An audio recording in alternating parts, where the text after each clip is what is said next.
Hi, my name is Aqilah Fakhira binti Ayub, and my metric number is 201920. And today I will present about the partial key exponent attack, and we will focus on the second attack. Let me share my screen first. The second attack, it is slightly different from the first attack, where it used the most significant bits of the private exponent, and it also used the most significant bits of the constant k in the key equation. So we let n be an RSA modulus, where e equal to n the power of alpha be a valid public exponent, and d equal to n the power of n power of beta be its corresponding private exponent, define modulo phi n. So it given that d bar such that the modulus of d minus d bar less than n the power of delta for some 0 less than delta less than beta, and then k bar given by k bar equal to e d bar minus 1 over n plus epsilon. So for sum the modulus of epsilon less than half, it reveals that some of the most significant split of k. So we notice that the modulus k minus k bar, we get ed minus 1 over phi n minus ed bar minus 1 over n plus epsilon. And from this expansion, we get n e times d minus d bar over n phi n plus s times e d bar minus 1 over n phi n and plus epsilon. So then we get less than e times d minus d bar over phi n plus the modulus of se d bar over n phi n and plus half. So since our e less than phi n and d bar less than n, so it satisfies that the modulus of k minus k bar less than e d minus d bar over phi n plus se d bar over n phi n plus half less than n the power of delta plus 3n power of half plus half. And then using the knowledge of both d bar and k bar result in a stronger attack for certain sizes of public and private exponent. So we proceed with the attack 6.3, where for every epsilon greater than 0, there exists an n naught such that for every n greater than n naught, the following holds, where we let n be an RSA modulus with balanced price, and we let e equal to n the power of alpha be a valid public exponent, and let d equal to n the power of beta be its corresponding private key. So the given public key, which is en and d bar, satisfying the modulus of d minus d bar less than and equal of n the power of delta if either of first delta greater than b minus half, delta greater than 1 minus alpha, and delta less than 3 minus 2 alpha over 4, and we get b minus half less than or equal delta less than 3 plus 4 alpha minus 4 alpha squared over 16 alpha minus epsilon. And the second one is where delta less than beta minus half, delta less than 2 minus alpha minus beta, and alpha plus beta greater than 3 over 2, and delta less than and equal of 1 over 3 times alpha plus beta minus 1 over 3, the square root of 2 alpha plus 2 beta minus 3, we times with the 2 alpha plus 2 beta minus epsilon. So this satisfied that the modulus can be factored in time polynomial in n. So this is the justification where letting k bar equal to e d bar minus 1 over n, and we notice that the key equation can be written as this equation. Okay, and so this is how the calculation works, as we can see.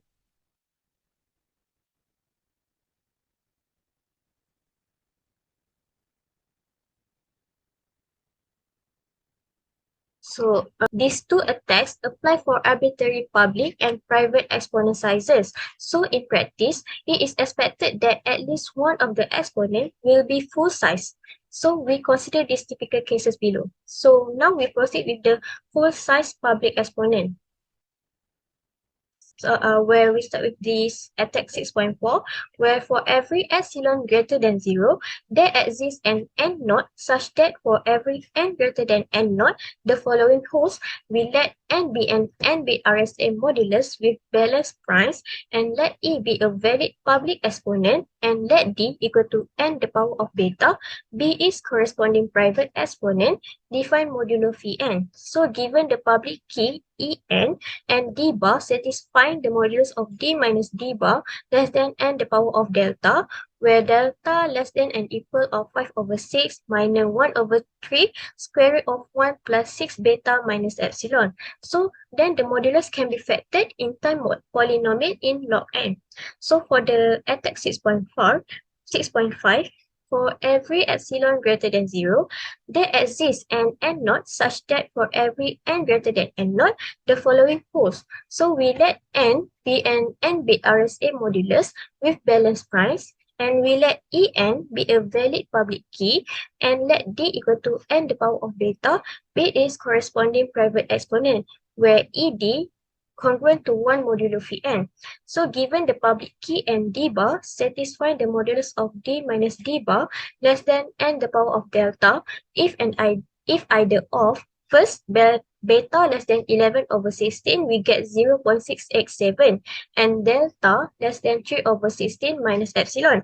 And the second one, where beta greater than 11 over 16, and we still get 0.6x7, and delta less than 1 over 3 square root of 4b squared plus 2 beta, 4 beta squared plus 2 beta minus 2 minus epsilon.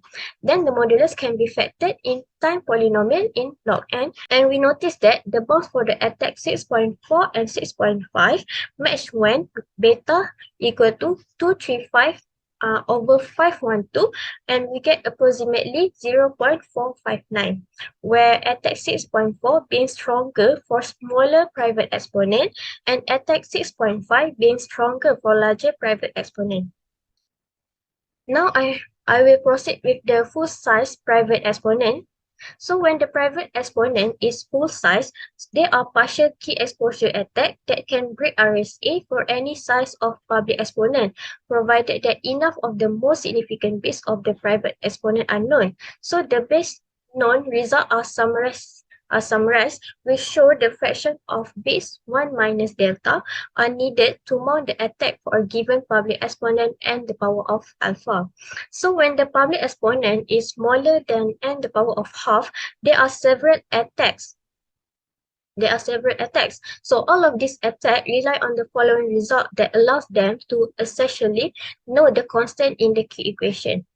Now we proceed with the lemma 6.6, where we let n be an RSA modulus with the balanced primes E equal to n the power of alpha, be a valid public exponent with 0 less than alpha less than half, and D be its corresponding private exponent, define modulo phi n. So if the alpha most significant bits of the private exponent are known, then the constant k in the key equation can be determined up to a small constant additive error in time polynomial in log n.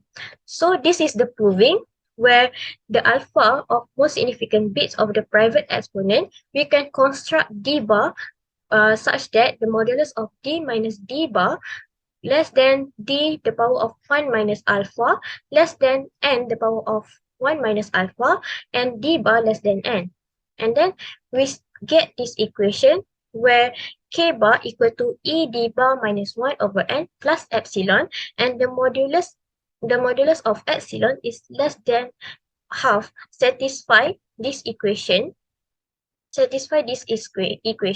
where the modulus of K minus K bar less than E times D minus D bar over phi n plus the modulus of SE D bar over n phi n plus half less than 2n the power of alpha plus 1 minus alpha minus 1, and plus 6n the power of alpha minus half plus 1 over 2 less than 9.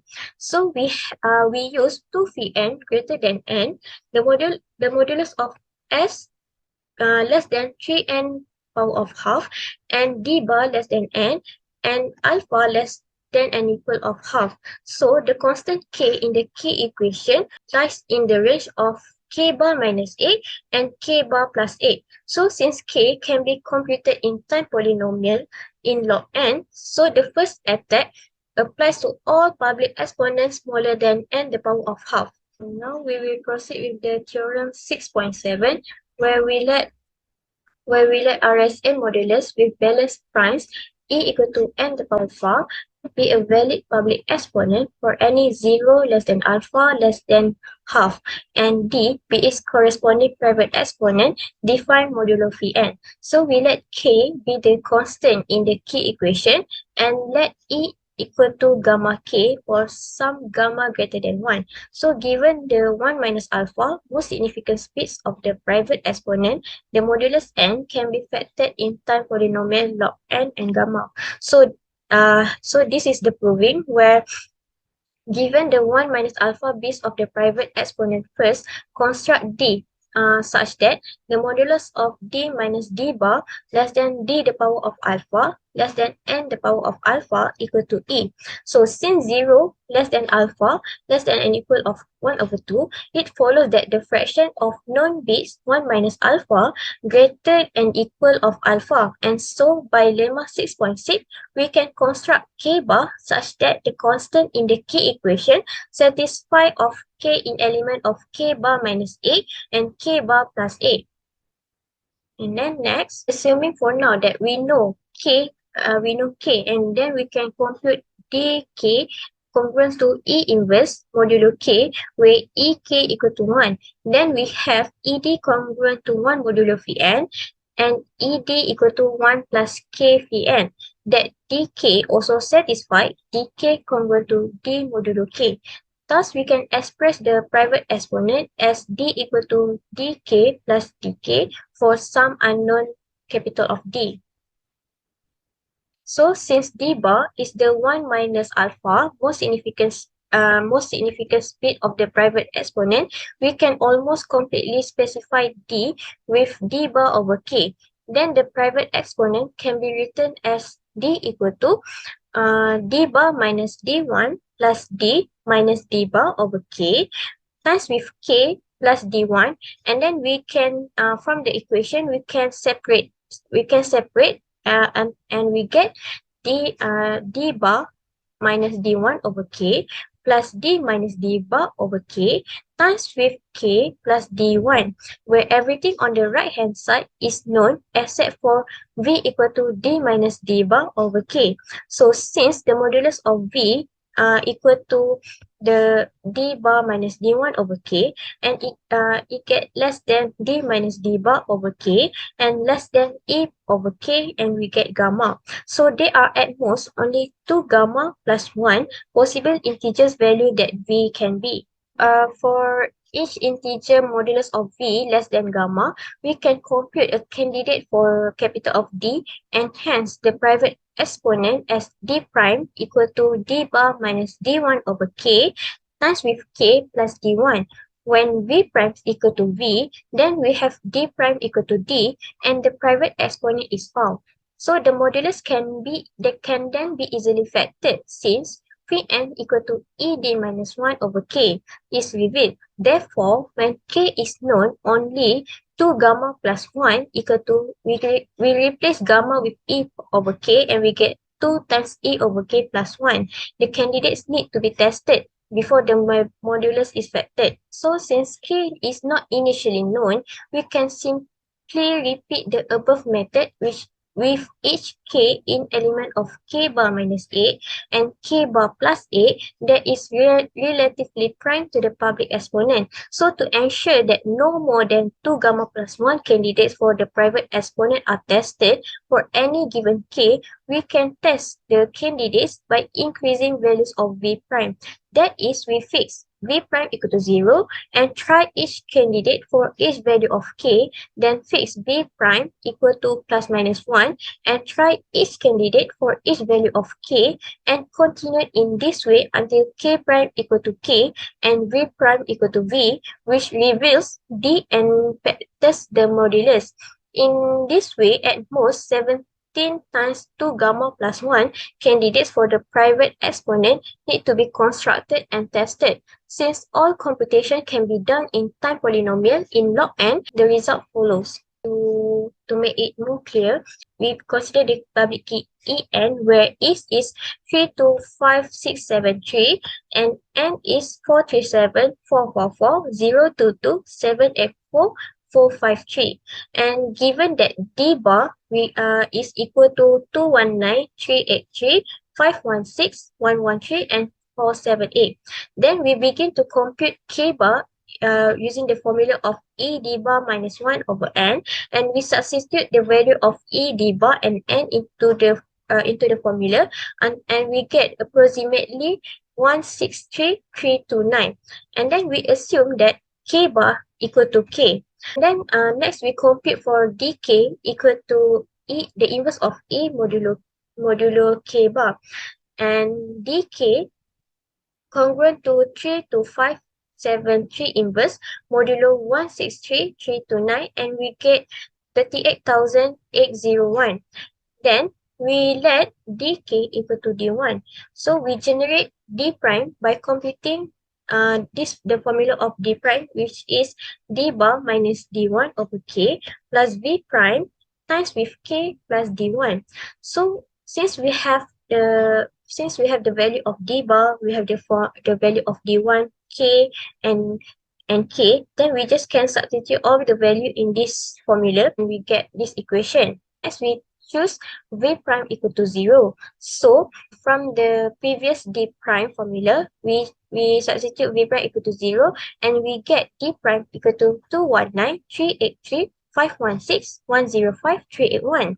And then we can compute of phi bar which using the formula of E d prime minus 1 over k. Since from the previous we have obtained the value for d prime, so we can just substitute all the value to get phi bar, and we get 437,443,980,190,828.